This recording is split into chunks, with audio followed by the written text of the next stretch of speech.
जय हिंद छात्रों, क्या हाल है। तो बेटा आज हम पढ़ने वाले हैं जो आपका 10th क्लास का मैथ है ना, उसका ये बेटा आपकी प्रश्नावली है 1.1। ठीक है, पहला ही चैप्टर है आपका वास्तविक संख्याएं वाला। उसमें से ये बेटा उसका एक्सरसाइज आपकी 1.1 का क्वेश्चन नंबर 6 है। ठीक है, और 7 भी है। तो बेटा इस वीडियो में हम इन दोनों क्वेश्चनों को बेटा सॉल्व करेंगे। ठीक है, और बेटा इस एक्सरसाइज के हमने इससे पहले वाले क्वेश्चन जितने भी हैं सभी हमने अपने यूट्यूब चैनल पे ऑलरेडी अपलोड कर दिए हैं। ठीक है, तो वहां पे जाके बेटा इनको आप देख सकते हो। ठीक है, चलिए बेटा क्या करते हैं, हम सबसे पहले बेटा क्वेश्चन नंबर 6 को ही सॉल्व करेंगे। ठीक है, तो 6 में बेटा जो भी हमें दे रखा है क्वेश्चन नंबर 6 में उसको हम यहाँ पे लिख ले रहे हैं। पहले 6 कर रहे हैं। ठीक है, ये इस चीज का ध्यान रखना। तो क्वेश्चन नंबर 6 यहाँ पे लिख ले रहे हैं। ठीक है, और यहाँ पे जब 6 को सॉल्व कर रहे हैं तो यहाँ लिख लेंगे बेटा हल। ठीक है, और जो भी इस क्वेश्चन में दे रखा है वो हम लिख लेते हैं। तो बेटा एक ये संख्या दे रखी है हमें और दूसरी ये हमको बतानी थी कि ये भाज्य संख्याएं क्यों हैं। ठीक है, इसकी हमें व्याख्या करनी है। तो पहले सबसे पहले बेटा हम पहली संख्या को ही लिख ले रहे हैं यहाँ पे। ठीक है, तो कितनी है यहाँ पे है, देखो यहाँ लिख लेंगे 7 गुणा 11 गुणा 13। ठीक है, और प्लस 13 ये संख्या दे रखी है हमें। ठीक है, तो अब क्या करेंगे बेटा, इसको थोड़ा सिंप्लीफाई करने के लिए क्या करेंगे बेटा, इसमें यहाँ भी 13 है यहाँ भी 13, तो इसमें से ना 13 को कॉमन ले लेते हैं हम। ठीक है, तो यहाँ 13 को कॉमन लिया तो यहाँ क्या बचेगा, यहाँ 7 गुणा, ठीक है 11। ठीक है, यहाँ तो 13 कॉमन ले लिया तो 1 हो जाएगा यहाँ पे। ठीक है, तो 1 लिखो या मत लिखो। ठीक है, यहाँ पे प्लस, ठीक है क्या है, यहाँ बेटा 13 का 1 हो जाएगा यहाँ पे, क्योंकि यहाँ पे 13 तो कॉमन ले लिया हमने। ठीक है, अब इसके बाद में देखो बेटा इसको गुणा कर देंगे इसका अंदर। ठीक है, 13 अभी देखो 11 7 77 हो जाएगा ये। ठीक है, 77 प्लस 1। ठीक है, इसके बाद में ये हो जाएगा बेटा अपना 13।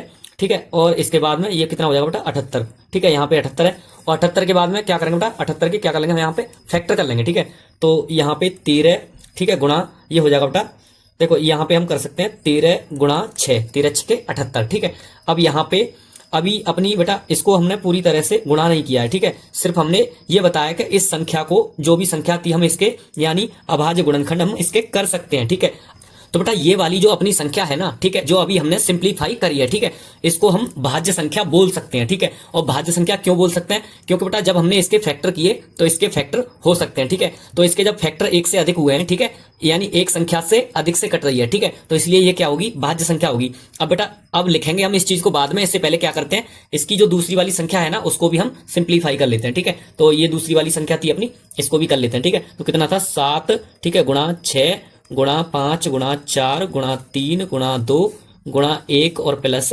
5।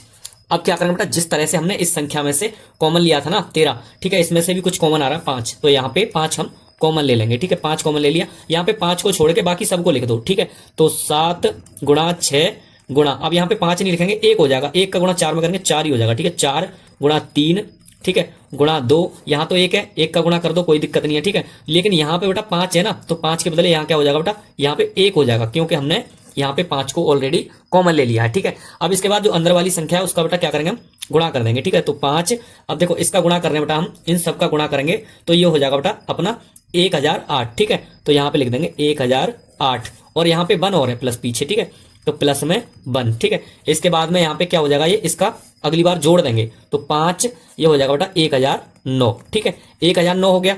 अब इसका जो बेटा हमारा जो फैक्टर आएगा ना, ठीक है, इसके जो गुणनखंड होंगे वो इस तरह से होंगे, देखो 1, 5, 1000, ठीक है 9। ठीक है, यानी एक से ज्यादा संख्याओं में भाज्य हो रही है। ठीक है, यानी विभाजित हो रही है। ठीक है, तो एक में हो गई, 5 में हो गई और 1009 में हो गई। इसी तरह से बेटा ये भी जो अपनी संख्या थी ये 1 से ज्यादा, ठीक है, संख्याओं में भाज्य हो रही है। ठीक है, तो इसमें कितनी है, देखो 13 13 6, तो इसका हम लिख सकते हैं बेटा यहाँ पे 1, 6, ठीक है कॉमा यहाँ पे 13, ये जो दोनों संख्या निकल के आई हैं। ठीक है, अब हम यहाँ पे लिख सकते हैं, हम व्याख्या कर सकते हैं, यहाँ लिखेंगे बेटा हम कि जो संख्याएं क्वेश्चन में दे रखी हैं, ठीक है, इसमें ये दोनों संख्याएं क्या होंगी बेटा, ये दोनों संख्याएं भाज्य संख्याएं होंगी, क्योंकि इन दोनों संख्याओं के एक से अधिक क्या है बेटा, गुणनखंड हैं। ठीक है, तो इसलिए यहां पे लिख देते हैं अतः संख्याएं, देखो दिखाई नहीं दे रहा, ऊपर कर लेना थोड़ा, यहां लिख लेंगे बेटा अतः संख्याएं। ठीक है, अतः संख्याएं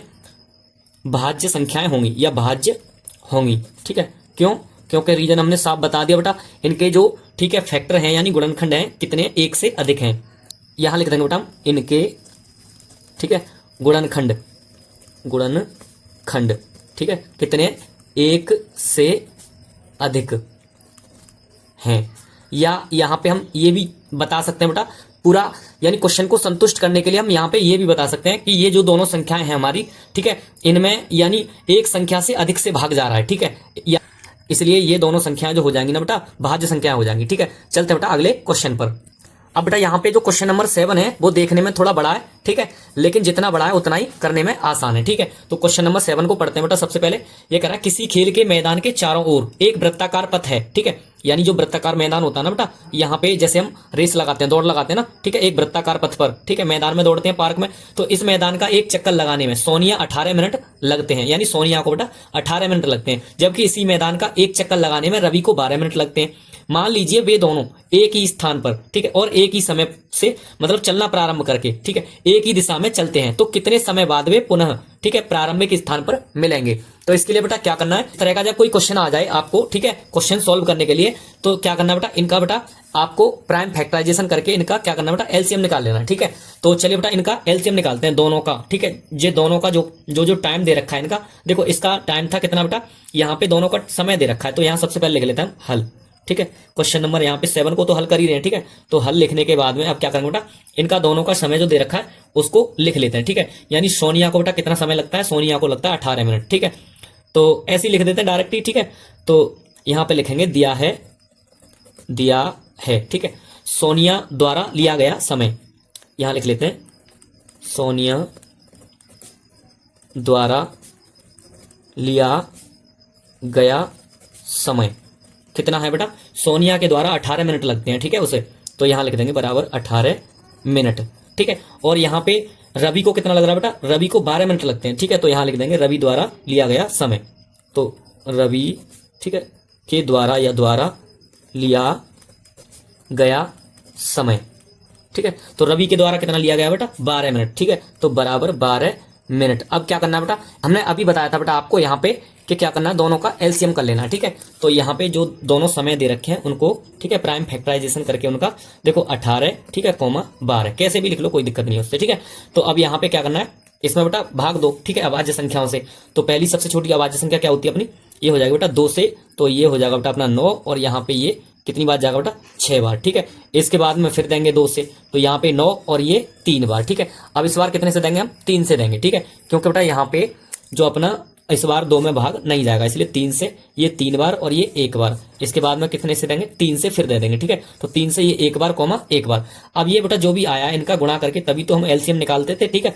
तो यहाँ पे क्या हो जाएगा, ये 2 गुणा 3 गुणा, ठीक है, 3, तो ये कितना हो जाएगा बेटा, देखो 3 तिया 9, 9 दूनी 18, 18 दूनी 36, ठीक है, तो कितना आ गया बेटा 36 मिनट, ठीक है। यहाँ पे हम लिख सकते हैं इसको, वैसे तो यही आंसर हो जाएगा, ठीक है, लेकिन यहाँ हम बता सकते हैं जो क्वेश्चन में पूछ रहा था, यहाँ पे ये पूछ रहा था कि कितने समय बाद वे पुनः प्रारंभिक स्थान पर मिलेंगे, तो यहाँ लिख सकते हैं हम बेटा, यहाँ पे देखो 36 मिनट के बाद या 36 मिनट में, ठीक है, 36 मिनट में वे पुनः, ठीक है, प्रारंभिक स्थान पर मिलेंगे, प्रारंभिक स्थान पर मिलेंगे, ठीक है। अब यहां पे क्या करना बेटा, ठीक है, तो बेटा आज की वीडियो में बस इतना ही था बेटा। इस वीडियो में ओनली हमने क्वेश्चन नंबर 6 और क्वेश्चन नंबर 7 दोनों ही कंप्लीट करा दिए हैं, ठीक है। और बेटा अगर वीडियो पसंद आई हो तो वीडियो को लाइक कर देना, चैनल को सब्सक्राइब कर लेना, ठीक है। और अगर बेटा आपको कहीं डाउट लगा हो तो तुरंत हमें बेटा कमेंट बॉक्स में कमेंट करना, ठीक है। और चैनल को सब्सक्राइब करके जब ही जाना। मिलते हैं अगले वीडियो में।